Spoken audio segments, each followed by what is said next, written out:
Gracias en primer lugar, evidentemente, a todos los asistentes, que son los que van a tener la papeleta de escuchar e intentar absorber y que no les aburra este viaje que le vamos a hacer hace unos 20.000 años, entre hace unos 20.000 y hace unos 10.000 años. Gracias al Yuca por pensar en mí, además con el honor y el privilegio de cerrar este ciclo de Historias de la Tierra. Gracias, Jacqueline, por la organización, que ya sé que estas cosas de organizar ciclos, todos los que nos ha tocado alguna vez, son bastante costosas y se hace una labor muy oscura que muchas veces no se refleja, no se tiene en cuenta y no se llega a apreciar a los que hay detrás organizando todo esto. Más bien la cámara enfoca a los que estamos aquí diciendo, pues bueno, preparando y exponiendo además cosas que nos apasionan, o sea que tampoco nos cuesta un trabajo.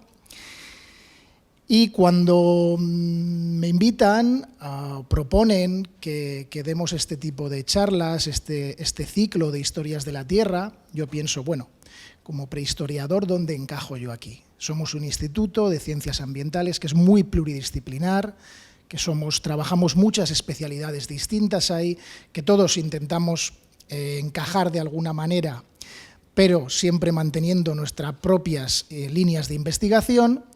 Y digo, ¿qué puede ser de los trabajos, evidentemente, que nosotros realizamos, qué puede ser del interés o estar dentro de esta línea de las ciencias medioambientales y, pues al final, del clima? Y entonces pienso en un tema que hemos trabajado en la última década y que es un tema que además puede apelar o puede llamar la atención sobre la actualidad, porque nos cansaremos de oír hablar del cambio climático, el cambio climático, el cambio climático, como si fuera el cambio climático, el único. Quizá es el más drástico que hemos vivido como seres humanos en la Tierra, pero desde luego no ha sido el único. Quizá es el más abrupto, pero no ha sido el único. Como seres humanos hemos sobrevivido a varios de ellos y con un poco de suerte sobreviviremos a este si lo frenamos a tiempo. Y con esta pequeña introducción voy a pasar a hablar, no sé si esto funcionará, déjame un segundo, a ver si a ver, muy bien. Bueno, pues he pretendido lanzar una serie de preguntas. Siento la redundancia, pero igual he sido un poco pretencioso porque voy a lanzar las preguntas y a la vez me las voy a responder o las voy a responder para que puedan escucharlas. Y la primera de ellas es ¿cómo reconstruimos el clima del pasado? Pues la forma más tradicional, o la forma que se lleva usando más tiempo, a través de la flora y la fauna. Es decir, cuando tenemos presencia de animales o de flora que son pertenecientes a determinado clima en latitudes que quizá no les corresponderían hoy en día, podemos inferir que quizá las condiciones eran más similares a la de sus nichos ecológicos actuales. Esto es una simplificación, pero no deja de ser cierta por ello.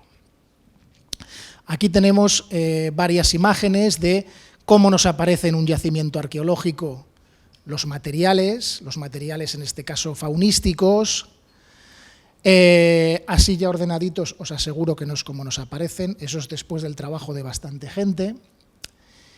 Y además tenemos hoy en día algunas técnicas más modernas, que no sé si habrán escuchado hablar, por ejemplo del SUMS, el Zoology by Mass Spectrometry, si no me equivoco, que es el análisis de determinados marcadores, de determinadas cadenas, está Pere delante, igual me corrige, pero de determinadas cadenas que son particulares de diferentes especies, de tal forma que con un pequeño fragmento de hueso nos puede lanzar marcadores de que pertenece a una especie u otra distinta.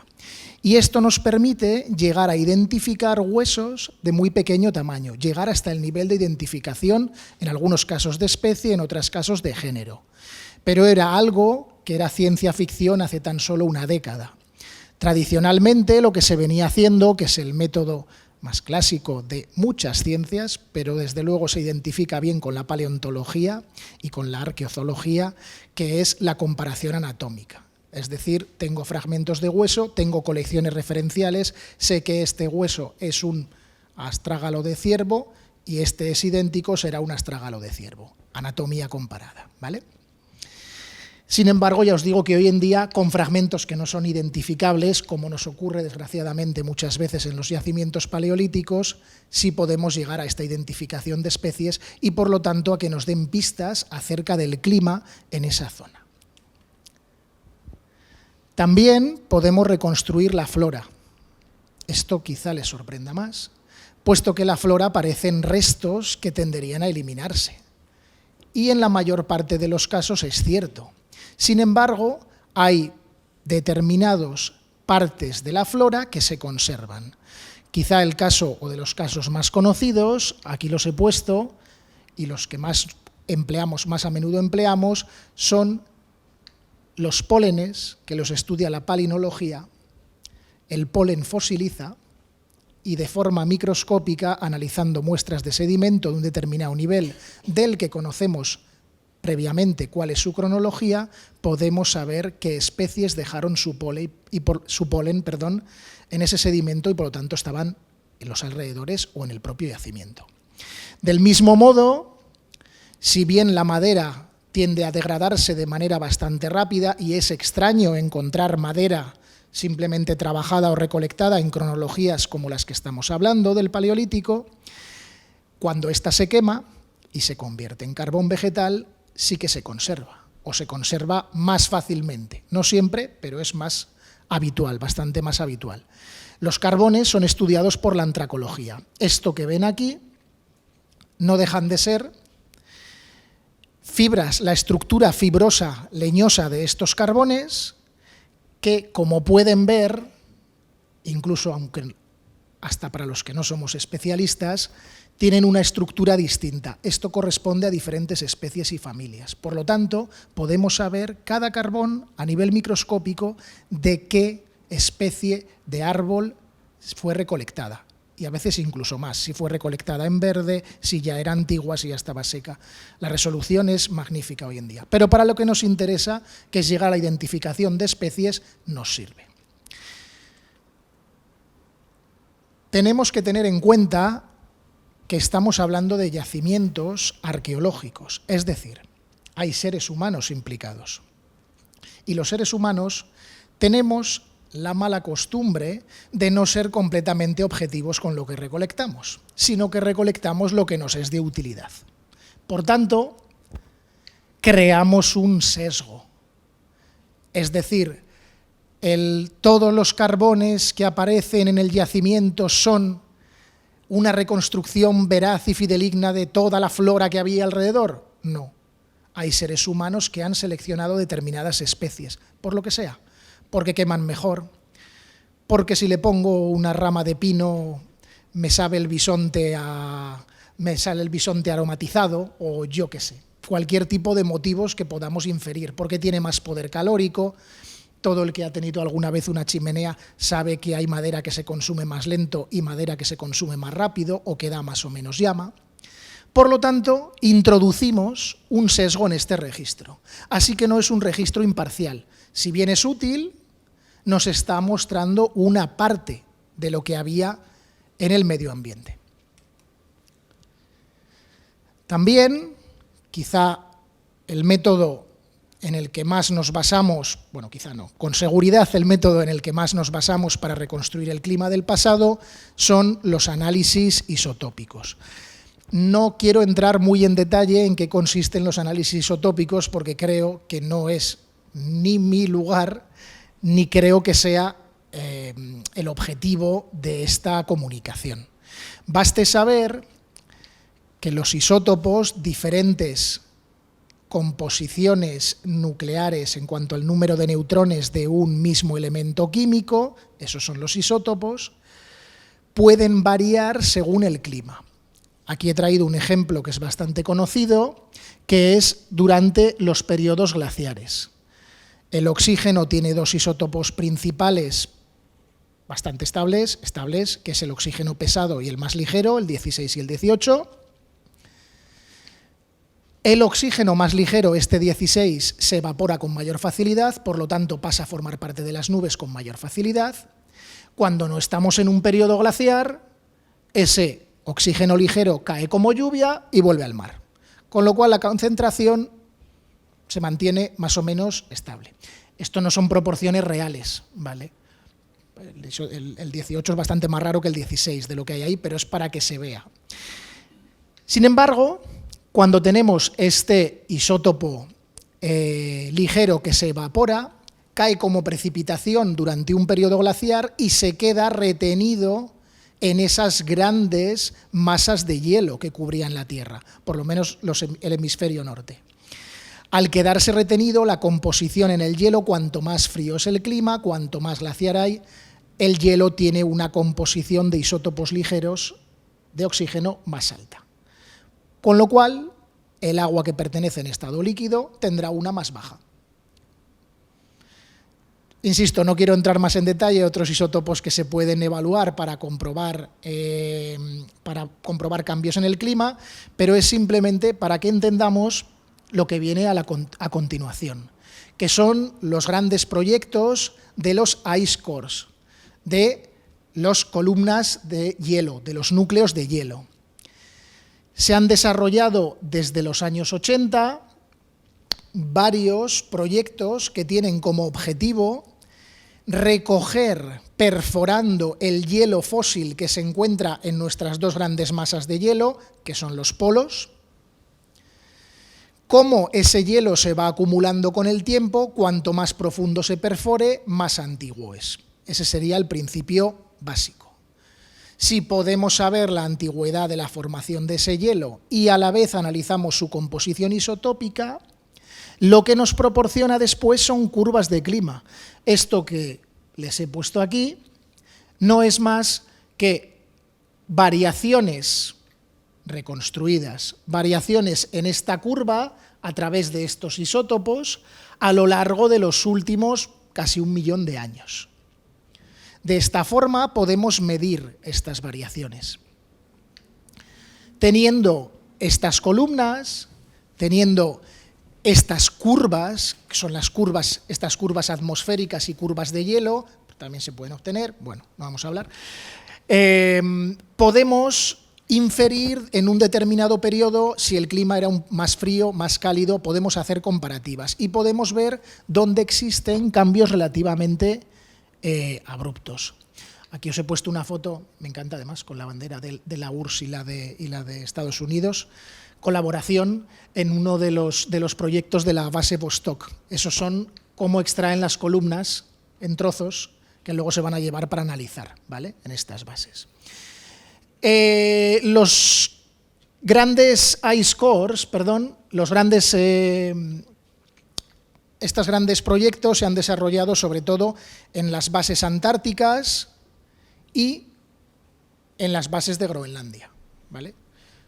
Ya os indico que ha habido varios. Sí que es cierto que tienen diferencias, porque en uno se está midiendo el clima en el extremo sur y el otro en el extremo norte de este planeta, tienen ligeras diferencias, como por ejemplo que los cambios aparecen más abruptos sistemáticamente en las columnas que salen de el NGRIP, el North England Ice Project, el de Groenlandia, el del norte de Groenlandia. Ese salen sistemáticamente, cambios más abruptos aparecen en nuestra curva que los que tenemos en la Antártida. Pero en general lo que podemos llegar es a tener, bueno, en los últimos, aquí lo he metido en los últimos 60.000 años y sobre todo el periodo que nos interesa, que va a ser este, que como veis se caracteriza por esta bajada, que nos la da en todos sitios, es lo que se conoce como el último máximo glaciar, un nombre muy épico, el último máximo glaciar, bueno, hasta que haya otro, suponemos. Y esto que es nuestra transición, estas subidas, sobre todo esta gran subida que tenemos aquí al final, los últimos 10.000 años, que es el periodo en el que nos encontramos actualmente, que es el Holoceno, con esta subida en las temperaturas. ¿Por qué el Adriático?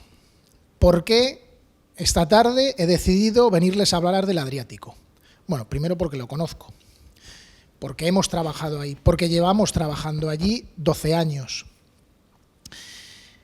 Pero bueno, creo que eso sería una vaga excusa.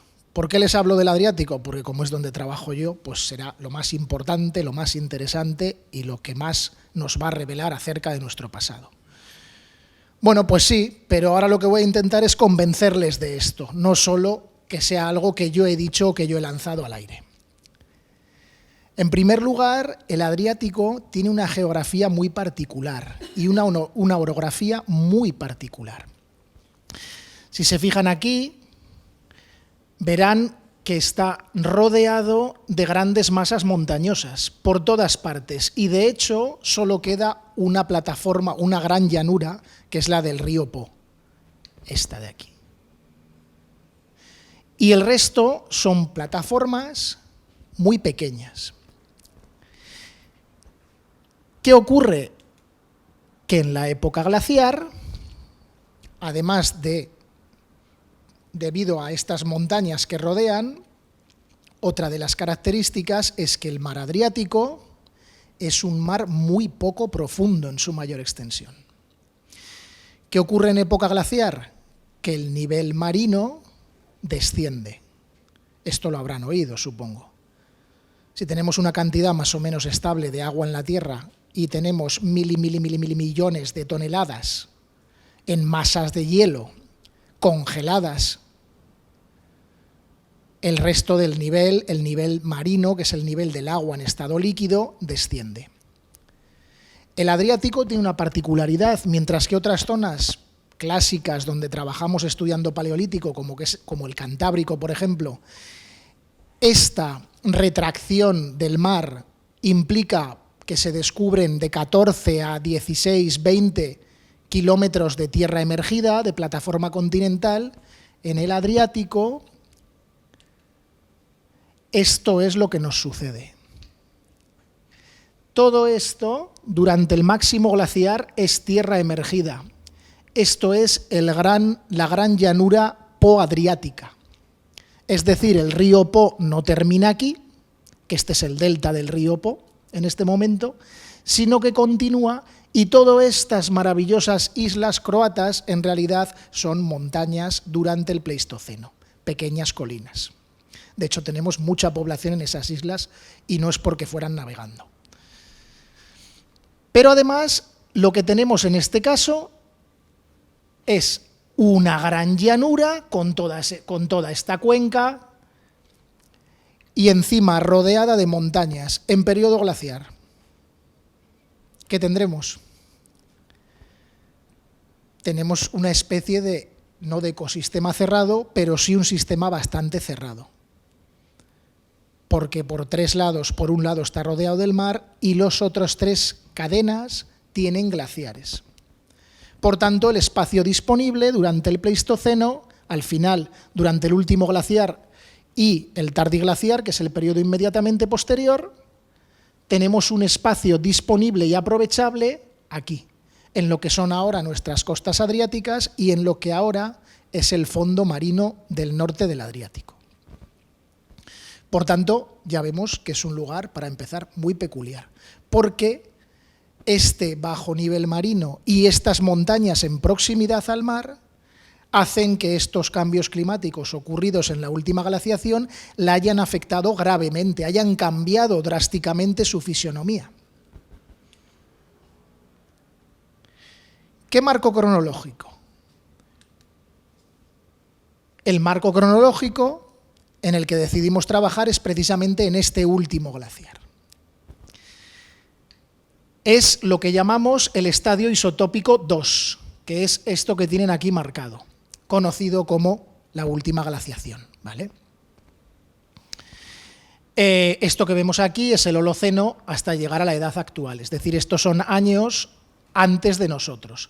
Aquí he puesto la flecha que lo marque porque esta gráfica está al revés, para que se vean que aquí es hace 10.000 años y va hacia atrás hasta el periodo del máximo glaciar.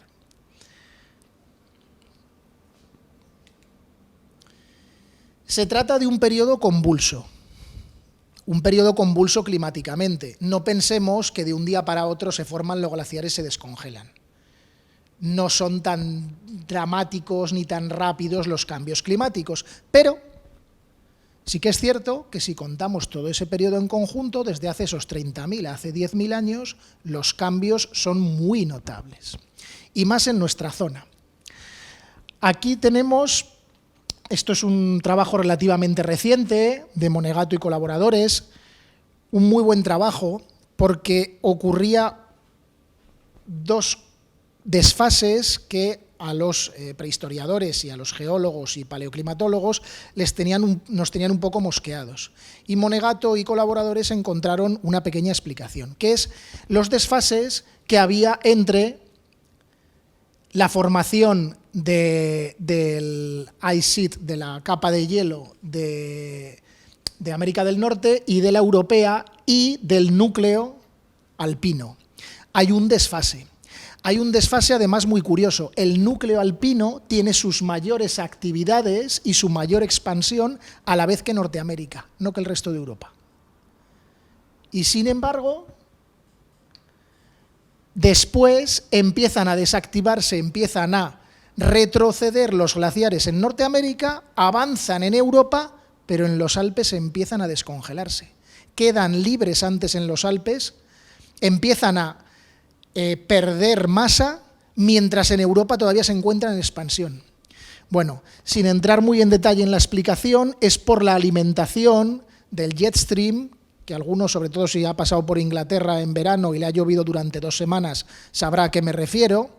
Es esa corriente que circunvala la Tierra y que depende de dónde se quede atascada en ese momento sin mover, trae una cantidad enorme de humedad.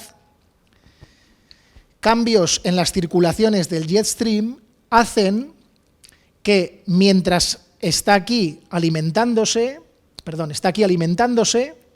también el jet stream que está más bajo alimenta de humedad a la zona más al sur, es decir, entra por el Mediterráneo y alimenta a los glaciares de los Alpes. Sin embargo, cuando estos empiezan a retroceder, los de Norteamérica, el jet stream sube más arriba y alimenta el casquete europeo, que empieza a crecer, pero sin embargo el alpino, a pesar de estar en el mismo continente, retrocede. Esta es la situación entre 26.000 y 24.000 años y esta entre 23 y 17. ¿Qué ocurre con nuestros seres humanos que habitan en el Adriático? Bueno, pues nuestros seres humanos los definimos en el siglo, desde la perspectiva del siglo, iba a decir 21, pero bueno, el 20 ya se definían así, a través de 3 tecnocomplejos. ¿Qué son tecnocomplejos? Son conjuntos de útiles, herramientas y de vestigios materiales que los arqueólogos ordenamos para dar nombre a lo que se llaman culturas arqueológicas. Son una creación nuestra, pero son una creación nuestra a partir de conjuntos de datos que se asocian, normalmente elementos de la cultura material, ¿vale? Pues en nosotros, en este territorio, tenemos 3 durante todo este periodo, que se suceden: el gravetiense, el epigravetiense antiguo y el epigravetiense reciente. Os he puesto unas láminas que no voy a comentar, de útiles y armas de esos periodos, de 2 de ellos al menos, que no vamos a comentar, baste saber que tienen ciertas diferencias, ¿vale? ¿Qué nos dicen las evidencias? ¿Qué está sucediendo? Decidimos hacer un trabajo para ver, bueno, una serie de trabajos, pero para ver qué podía estar pasando, cómo esta gente estaba lidiando con estos cambios. Para nuestro trabajo recopilamos 278 dataciones de carbono 14 de todos estos puntos de la geografía adriática, que pertenecen a 66 yacimientos arqueológicos distintos. Y son de estos 3 periodos que estábamos mencionando. Lo que tenemos aquí es la extensión, es la batimetría a 130 metros bajo el nivel del mar actuales y a 120, que es más o menos lo que corresponde a hace unos 25.000 años y hace unos 13.000. Ese es el cambio. Luego sube bastante rápidamente. ¿Qué encontramos? Bueno, pues encontramos que si modelábamos las fechas con un análisis estadístico bastante simple, que es el análisis bayesiano, si modelábamos las fechas, podíamos saber cuándo habían empezado y terminado dichos periodos, de forma estadísticamente significativa.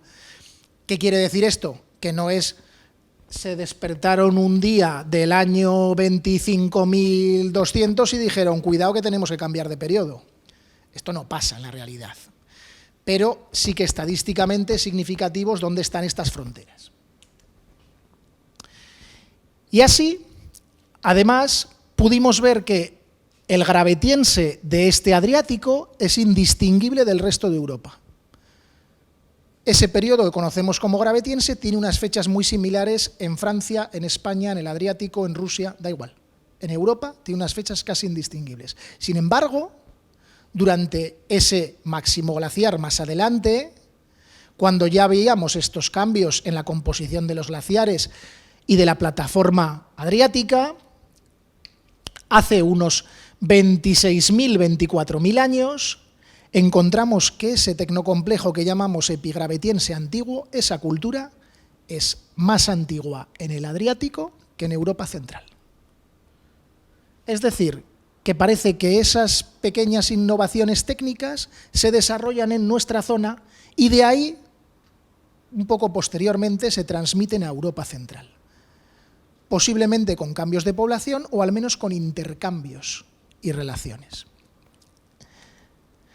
Hace entre 18 y 17.000 años, que es cuando situamos este final del epigravetiense antiguo y el comienzo del epigravetiense reciente, lo que encontramos es un fenómeno que nos habla de la dispersión de determinados rasgos técnicos en dirección este-oeste, cosa que además nos viene de confirmar, o parece que encaja bien con determinados datos genéticos, como el genoma de Tagliente II, que es precisamente de hace unos 17.000 años, el individuo Tagliente II, Riparo Tagliente está aquí, en los Prealpes, en Italia, y que parece que su genoma refleja una llegada de población, o una llegada por lo menos de genes, desde el este al oeste, desde Anatolia, cruzando los Balcanes en dirección a nuestro Adriático.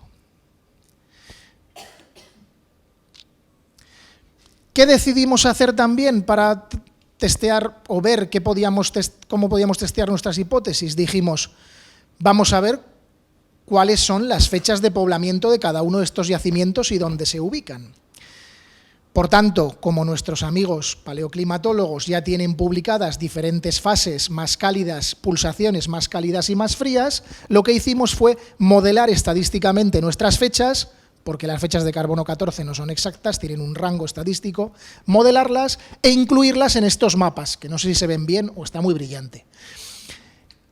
¿Qué ocurre? Que vemos que al final de este periodo, sobre todo desde más del 17.000, empezamos a ver no solo mucho más poblamiento, que no tiene por qué ser real. Recordad que carecemos de los datos de lo que está bajo el mar, de lo que está ahora mismo bajo el Adriático.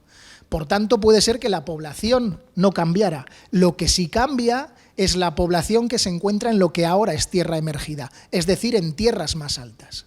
¿Qué implica esto?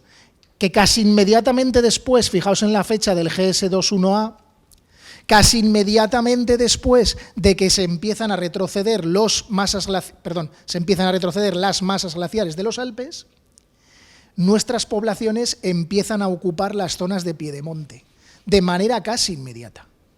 Es decir, hay una adaptación bastante rápida para lo que son estas poblaciones, que son bastante inmovilistas en sus adaptaciones y estrategias de subsistencia, ¿vale? Pues en nuestro caso, empiezan a ocupar ese piedemonte de manera mucho más notable hace unos 14.000 años. Esto también puede estar provocado por el retroceso dentro de la llanura adriática o un cambio, como han propuesto algunos autores, en sus condiciones. No tanto el retroceso en sí, sino que en algún momento parece que con la bajada, el retroceso de los glaciares de los Alpes, parece que las condiciones, sobre todo en temas de vientos, pudieron ser bastante desagradables para vivir en lo que era la llanura en sí misma, la llanura adriática. ¿Qué hicimos con todos estos datos? Realizamos unos modelos que se llaman Sum Probability Distribution.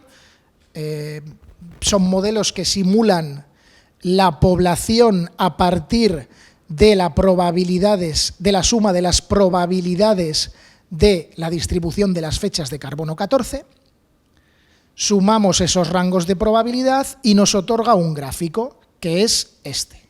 En nuestro caso fue este, para el Adriático.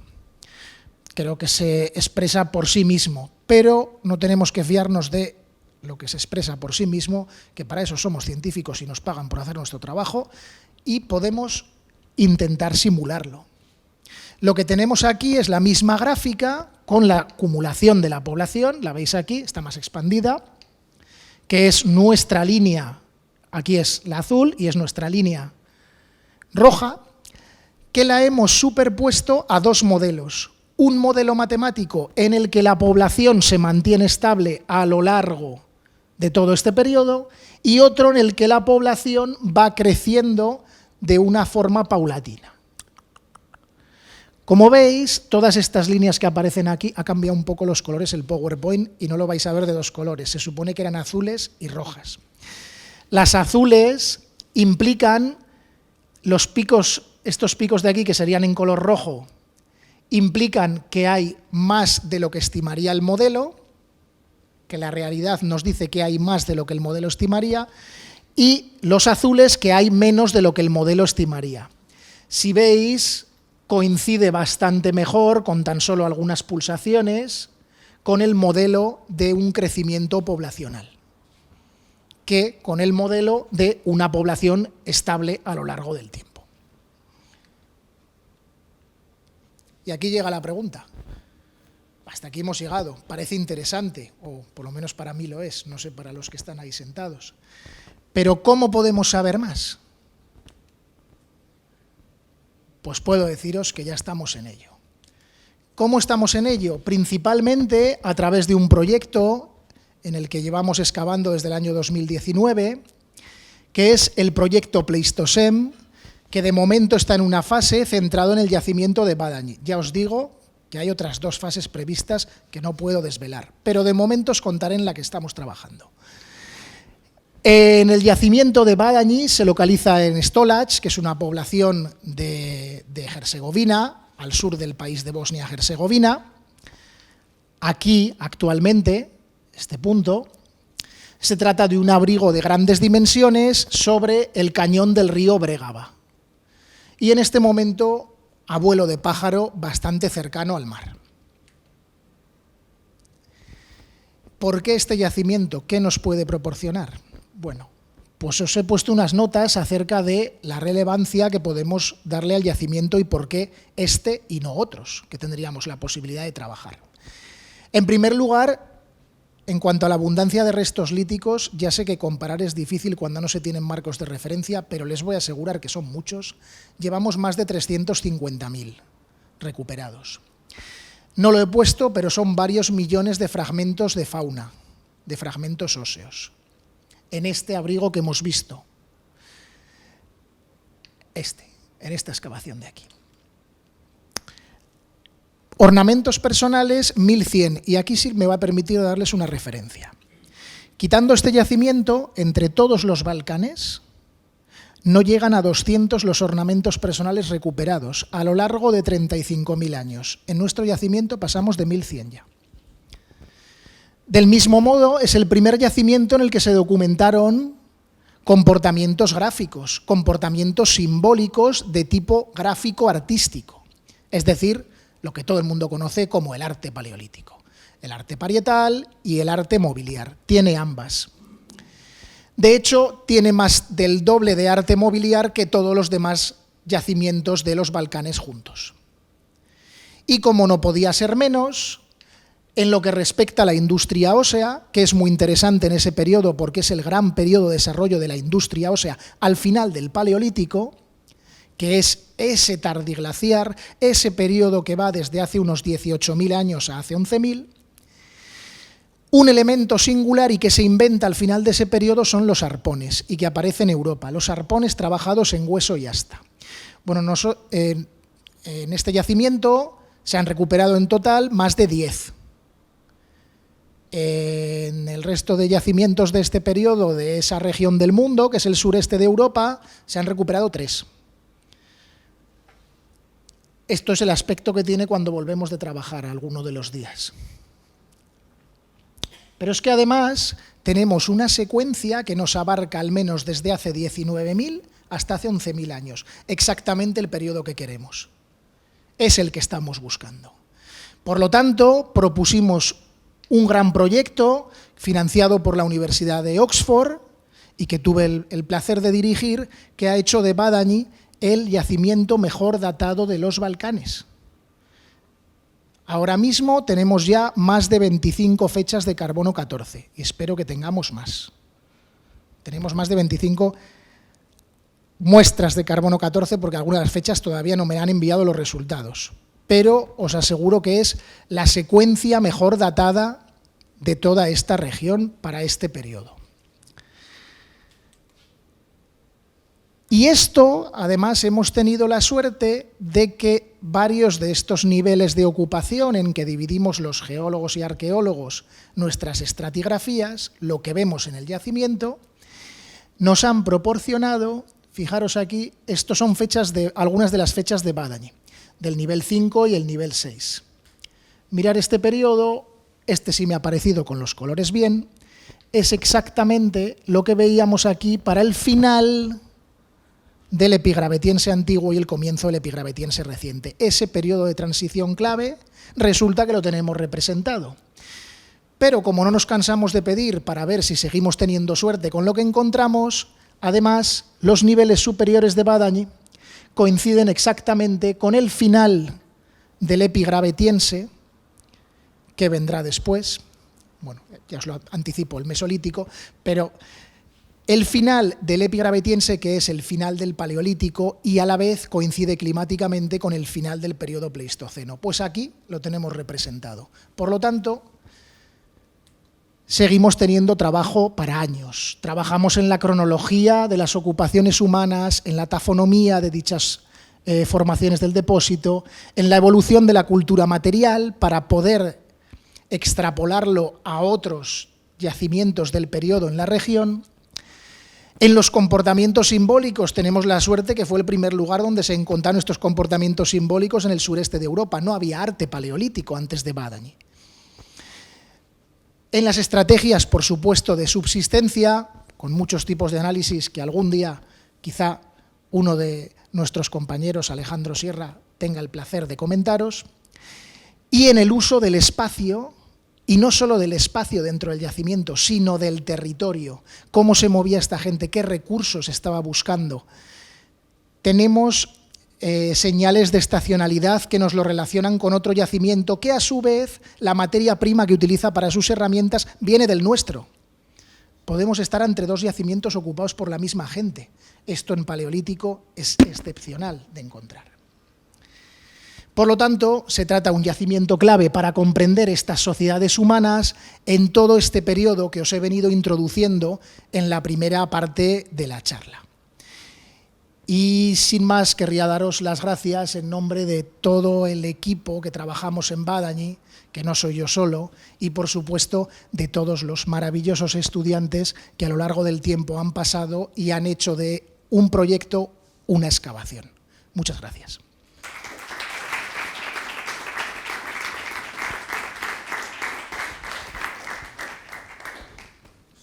Hola, yo quería preguntarte, que no me ha quedado claro, ¿qué es Tagliente 2? Es que no lo había oído nunca. Riparo Tagliente, riparo viene a ser en el idioma local del norte de Italia, abrigo. El Riparo Tagliente es un yacimiento del final del Pleistoceno, de todo este periodo, y Tagliente 2 es uno de los individuos de los cuerpos que tienen. Hay varios, al menos me parece que hay 2 o 3 enterramientos y luego restos humanos dispersos. Riparo Tagliente o Tagliente 2 es uno de ellos, pues que le pusieron el número 2 porque hay varios, simplemente. Es un individuo pigravetiense. Bueno, Aitor, en primer lugar, muchísimas gracias por esta conferencia, ha sido estupenda. Y bueno, a mí siempre desde fuera de vuestro ámbito me ha sorprendido mucho la gran cantidad de material que hay en este yacimiento. Entonces te quería preguntar un poco cómo gestionáis el estudio de esa gran cantidad de materiales y más o menos cuánto tiempo podéis estimar que costará conocer completamente toda la historia que cuenta este yacimiento. Bueno, pues hoy entre el público tenemos varios de los excavadores de Badañi, de esos fantásticos colaboradores que se encargan cuando volvemos cada día de inventariar, bueno, en primer lugar de lavar, si es el material que se lava, el material que no se lava, después de varios días cuando está seco, de inventariar y siglar para que vayamos al día. Durante la excavación somos de las pocas excavaciones, lo puedo decir, que vamos al día en cuanto al inventario, que es una fase muy primaria, pero como no podemos sacar el material de Bosnia, por lo menos nos tenemos que llevar el inventario hecho. Y luego nos obliga a hacer parones. Lo primero es, necesitamos recursos, porque todo este material, vale que es fácil convencer a los colegas, no os lo penséis. Cuando tienes un yacimiento interesante, es más fácil decirle a un oye, te estudias esto, que sabes que es bueno, que este yacimiento es bueno. Es más sencillo que convencerlos para que vengan y te estudien pues, un yacimiento más modesto o de importancia más local, ¿vale? Además, estoy desarrollando una pequeña faceta de vendedor para vender mi yacimiento a la gente que quiera estudiarme materiales. Entonces necesitamos recursos para que todos esos especialistas tengan los mínimos para poder afrontar el estudio de los diferentes tipos de materias. Eso es lo primero. Bueno, no, lo primero es convencerles a ellos. Una vez que ellos están convencidos, proporcionaré los recursos para que lleven a cabo su trabajo. Luego hacemos una labor relativamente buena, que es la de dejar parte del equipo, yo sé que lo odian, me están viendo algunos de ellos, todos los días se quedan en el alojamiento para llevar al día precisamente esta parte de inventario, lo cual sacrifica parte de nuestro tiempo de campo que no podemos dedicar a la excavación. Si tenemos siempre 4 o 5 personas que se quedan en nuestro laboratorio de campo, que tenemos un laboratorio de campo montado, se quedan allí haciendo este inventario, esas personas no pueden estar excavando. ¿Qué quiere decir? Que vamos más lentos, cosa que nos viene muy bien, porque con la cantidad de material que sale, más vale que haya poca gente excavando a la vez. Y después de eso, lo que nos obliga es a hacer parones, como el que puedo anunciar porque es ya conocido por quienes conocen este proyecto. El año 2024 no se excava. El año 2024 vamos solo los especialistas allí porque el material no sale del país, necesita permiso de exportación, y vamos solo a estudiar materiales de campañas anteriores. ¿Podríamos hacer esto y mantener la excavación en marcha? Sí. Tendríamos el problema de que habríamos estudiado lo de las campañas anteriores y tendríamos nuevo. Así que de vez en cuando nos obliga a parar y hacer campañas que no son tan amenas ni tan satisfactorias, ni tienen la emoción del trabajo de campo, pero nos obliga a hacer campañas de estudio y análisis de materiales. Sí. Vale, gracias. Bueno, muchas gracias por la presentación, súper interesante. Yo tengo 3 preguntas, perdón por abusar. Una es, para empezar, el sesgo del polen. ¿Es tan marcado como el de restos óseos? Una.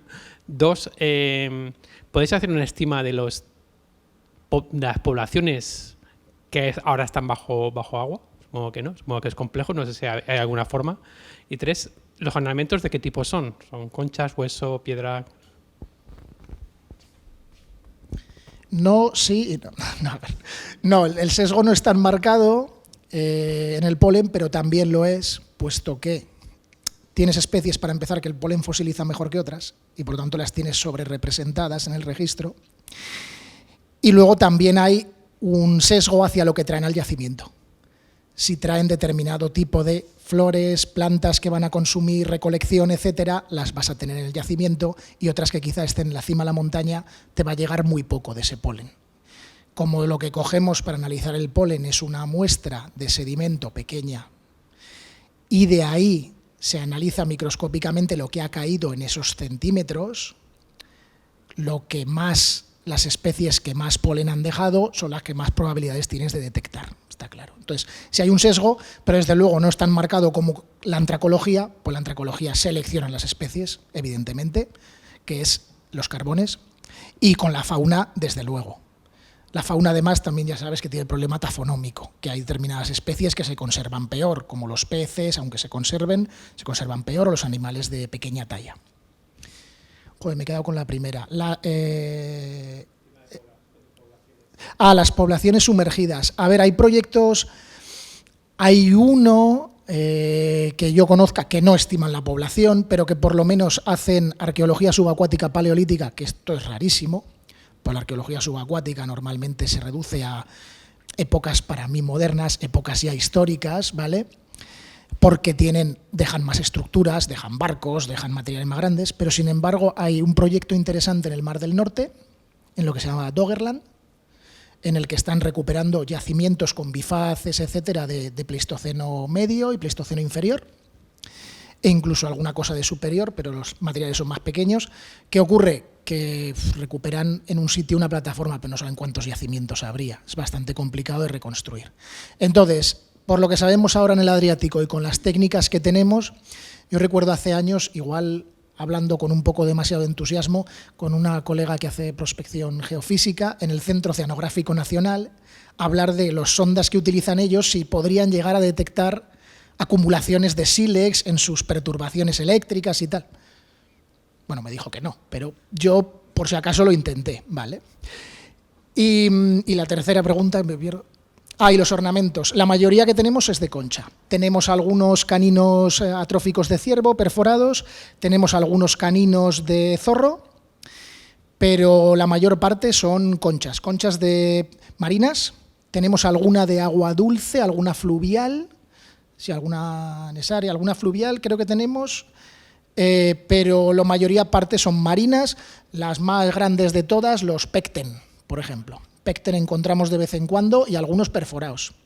O sea que igual teníamos, el pecten es la concha del Camino de Santiago. Entonces igual tenemos algún peregrino que se nos escabulló y nos llegó hasta el Adriático, porque hemos encontrado varias de ellas, teniendo en cuenta que todos estos ornamentos personales los han transportado hasta ahí. Pues esta gente, ahora mismo estamos a 40 kilómetros a vuelo de pájaro del mar, pero en aquella época no. O sea, los han tenido que llevar con ellos. Tenían alguna importancia simbólica, ritual para esta gente. ¿Sí? A ver, son también tres, pero espero no decir ninguna barbaridad. Yo no soy arqueólogo ni prehistoriador. Estamos hablando de sapiens, ¿no? Sí. Porque no hay cronología ya en ese momento de Neandertal. A mí me resulta sorprendente y me gustaría que me hablases algo sobre ello, de cómo es posible 8.000 años consecutivos de ocupación en un espacio como ese. Porque desde fuera resulta siempre sorprendente que estamos hablando de un periodo muy largo de ocupación y bueno, que nos hables un poco de eso, ¿no? Y luego lo último, y de algo has hablado ya en la coincidencia cultural entre distintos espacios, ¿no? Es decir, aquí lo que estamos sacando lo que estáis sacando culturalmente de 8.000 años, tiene coincidencia con espacios del sur de Francia, que están muy trabajados también, porque yo he visto estas fotos y me dices que es Bosnia, pero parece la Sierra de Guara también. Es decir, si hay entornos cercanos a nosotros en que podamos tener y además la Sierra de Guara pues también tiene unos condicionantes similares en cuanto a donde estaba el glaciarismo, en cuanto también a esos vientos fríos que pudieran venir cuando teníamos unos glaciares en el Pirineo, esos vientos catabáticos que bajaban de los glaciares, ¿no? Si hay también coincidencias de ocupación y cómo se explican también esas coincidencias de ocupación, si realmente la movilidad de estas poblaciones podía ser tan grande como para que haya coincidencias culturales en espacios tan alejados, ¿no? Sí, bueno, a ver, la población es obvio que era muy reducida, incluso para toda Europa, estimaciones de 10.000, 15.000 personas, hoy las tiene un pueblo de medio tamaño, pero sí que los cazadores-recolectores sí que tienen relaciones a gran distancia. Esto también ocurre hoy en día, es una estrategia de subsistencia. si no tienes relaciones, si tus grupos tienen unos grandes territorios y no tienes relaciones con otros grupos, entramos en una cosa que se llama endogamia y que normalmente no termina bien. Así que tienen la obligación de periódicamente mantener relaciones con otros grupos. Y puede haber transmisiones culturales, pero también transmisiones de gente, no lo olvidemos. Para evitar esta endogamia, tiene que haber sistemas que tienen estas sociedades que intercambien miembros de sus poblaciones. Lo que hace que determinadas innovaciones, algunas de ellas en el Paleolítico de manera fulgurante, ahora viene cuando nos reímos, fulgurante en cuestión de 300 o 400 años, es decir, fulgurante, pero en términos paleolíticos para nosotros es muy rápido, se pueden transmitir en una gran extensión de terreno, de territorio. Vemos una invención de algo aquí y en menos de 300, 400, 500 años la estamos viendo a varios kilómetros.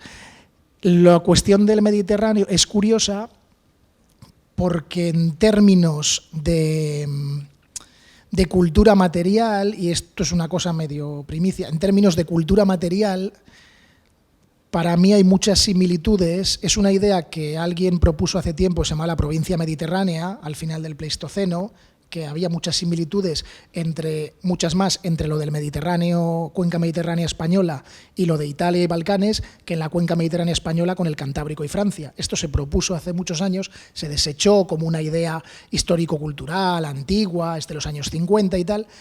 Yo cuanto más excavo y trabajo este periodo, más reconozco esas similitudes, porque además tengo, como dicen los franceses, la double casquette, tengo los dos sombreros de que yo vengo de trabajar en el Cantábrico y Francia. Yo conozco el material de allí y aunque sea de una manera impresionista, conozco lo que hay allí, conozco lo que hay aquí. Y aquí estoy viendo cosas muy similares. Y de hecho, y ya con esto sí que termino, pero vamos a empezar ahora, el proyecto se va a expandir a excavar un yacimiento muy similar, pues creemos bastante similar a Badañi, del mismo periodo, pero en la cuenca mediterránea española, en la costa mediterránea española, que es lo que pensamos comenzar este verano. Y además tenemos intención de agrandar el proyecto contando con varios de los colegas y amigos que excavan en yacimientos de los prealpes italianos, para poder intentar establecer si hay realmente esa línea de unión o no, que por cierto, muy recientemente, tan solo este año, la genética nos dice que hay. Precisamente en esa dirección, Balcanes-Mediterráneo. Tengo otra pregunta, no sé si a lo mejor es muy acertada en este contexto, pero también me ha llamado la atención cuando has comentado que del análisis genético podíais saber hacia dónde habían ido los rasgos del ADN o la información que guarda, ¿no? Entonces, no sé si me puede responder exactamente el por qué ocurre eso. A ver, yo no, Pérez sí te podrá responder. Yo leo los artículos y las conclusiones de los colegas. A veces me encajan mejor con lo que vemos en otras partes del registro arqueológico y tiendo a ser menos crítico con ellas, que quizás es un error. A veces no me encaja nada con nada de lo que estamos viendo y digo, oye, ¿estáis seguros de lo que estamos diciendo? Pero yo no sé en realidad cómo hacen esos movimientos de rasgos. Tenemos al director del laboratorio de paleogenética, quiero decir. Bueno, yo no trabajo con humanos, pero básicamente es por comparaciones de millones de posiciones en el genoma y ver cómo van cambiando, qué poblaciones comparten y qué poblaciones no comparten y demás. Son estudios básicamente de mezcla y demás. Son análisis estadísticos en base a millones, estudio en este concreto, creo que, bueno, en este caso en concreto no lo sé, pero el panel así se llaman SNPs, ¿no? Cada posición de nuestro genoma que es informativa, entonces analizan estas posiciones, tienen paneles ya específicos que capturan estos SNPs y los pueden analizar, pero vamos, es simplemente por mezcla y por comparación de estos SNPs en base a todas las poblaciones. O sea, hay una estadística así dura detrás. Cuando las personas recogen animales o los adaptan, se establecen. Los grupos recolectores se mueven y hacen esas incursiones genéticas con los animales o sin los animales. Igual convenía haberlo aclarado, todas las poblaciones que nosotros trabajamos son anteriores a las sociedades productoras, es decir, no existe agricultura ni ganadería. El periodo en el que estamos hablando, en esta zona, en Europa en particular, al final de este periodo se empiezan a adoptar formas muy básicas de agricultura, pero en Oriente Próximo, que nos cae lejos todavía, en Europa son todo cazadores-recolectores. Entonces, tienen sus estrategias. Esto enlaza con lo de las ocupaciones de 8.000 años. No pensemos en gente 8.000 años viviendo ahí. Es gente recurrentemente yendo a lo largo de 8.000 años, pero no hay nadie que estén ahí 8.000 años y se hagan su chalecito, sino que van yendo. Por ejemplo, en Badañi, en los diferentes niveles, hasta ahora, los resultados preliminares, y que no puedo avanzar, pero resultados preliminares de una tesis que se desarrolló en los años 90 de Preston Miracle, de la Universidad de Cambridge, decía que tenían un periodo de ocupación que siempre era de los mismos 4 meses, iba desde mayo hasta septiembre, y era por las edades de caza de los animales, de las presas. Como se sabe cuándo nacen las presas, al saber una estimación de la edad de esa presa, sabes qué edad tiene. Y como siempre recurrentemente eran de esas fechas, pues parece ser que aquí esto era más bien una ocupación de verano. No me preguntéis por qué, porque nosotros hacemos las campañas en primavera. Bueno, ahí sí podemos hablar del periodo glaciar. Nosotros hacemos las campañas en primavera porque en verano ese abrigo está completamente orientado al sur y hay 40 y tantos grados. O sea que seguro que tiene que ver con el periodo glaciar, porque hoy en día no vives ahí en verano ni vamos.